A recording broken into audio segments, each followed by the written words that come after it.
Bonjour, bienvenue dans cette nouvelle capsule. Nous allons voir comment générer la représentation graphique d'une fonction à l'aide d'une calculatrice mémoire. Pour cela, nous allons considérer une fonction du troisième degré définie sur un intervalle borné. Dans un premier temps, il faut sélectionner le mode adapté sur la calculatrice. À l'aide des flèches multidirectionnelles, je vais donc sélectionner le mode grapheur sur la calculatrice et valider soit avec la touche OK, soit avec la touche EXE. Donc, prochaine étape maintenant, saisir l'expression algébrique de la fonction. Pour cela, on utilise la touche variable de la calculatrice qui est située en troisième position à partir de la gauche sur la première ligne. On n'oublie pas de valider la fonction en appuyant sur EXE ou sur OK. Une fois l'expression de la fonction correctement rentrée, je vais maintenant faire afficher la représentation graphique de la fonction en sélectionnant le bouton Tracer le graphique situé en bas à gauche de l'écran. Sans oublier d'appuyer sur la touche EXE pour valider. La courbe représentative de la fonction apparaît, mais sur un intervalle automatiquement sélectionné par la calculatrice.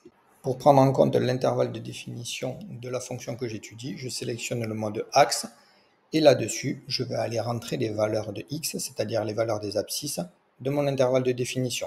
Je modifie ma borne inférieure, je modifie ma borne supérieure, je valide une première fois pour mes valeurs des abscisses et ensuite je vais descendre sur le nouvel écran pour valider définitivement ces valeurs. J'obtiens bien la courbe représentative de la fonction que j'étudiais sur l'intervalle souhaité. Pour terminer cette vidéo, nous allons voir trois astuces. La première, comment obtenir l'image d'une valeur par la fonction. Pour cela, je vais sélectionner la boîte à outils et je vais rentrer la valeur de l'abscisse dont je souhaite connaître l'image. Donc ici par exemple -1, j'appuie sur la touche entrée et ça me génère de suite en bas de l'écran la valeur.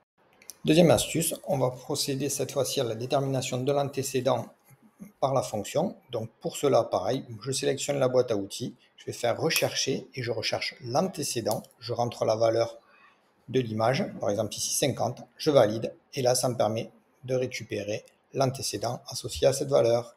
Dernière astuce, obtenir les valeurs extrêmes de la fonction. Pour cela, je clique sur la boîte à outils, je vais faire rechercher, je peux obtenir le maximum ou le minimum de la fonction. Ici, je vais désélectionner le maximum. J'obtiens immédiatement le point qui est sélectionné avec l'abscisse pour lequel ce maximum est associé et la valeur maximale de la fonction. Je vais faire pareil pour le minimum et j'obtiens cette fois-ci le minimum. Là, il n'est pas forcément très visuellement représenté, donc pour cela, je vais revenir en mode automatique et là, on voit bien qu'on a le minimum local de la fonction. Merci de votre attention, à très bientôt pour de nouveaux tutos.